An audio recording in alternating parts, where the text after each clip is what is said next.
We are on a popular Buckhurst Hill test route for the Loughton Test Centre, currently driving on Queen's Road.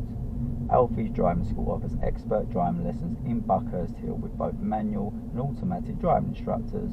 Whether you are a complete beginner wanting to learn to drive in Buckhurst Hill, or you just need some refresher lessons, we have you covered. As you can see, there's lots of parked vehicles on the left and right, so always anticipate doors opening, pedestrians walking out, children running out, and just keeping it at a very slow speed. Typical speed limit along here is 20 miles an hour, but we most certainly don't want to be doing 20 miles an hour, considering how our view is rather blocked ahead. It's a very narrow road.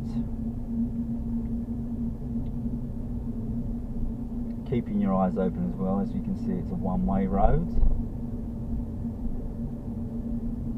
Signs for one-way road is obviously the signpost itself, and the cars all facing in the same direction.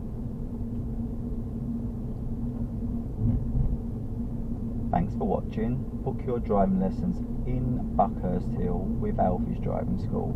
Our slots fill up fast, so get in touch to secure your driving instructor today.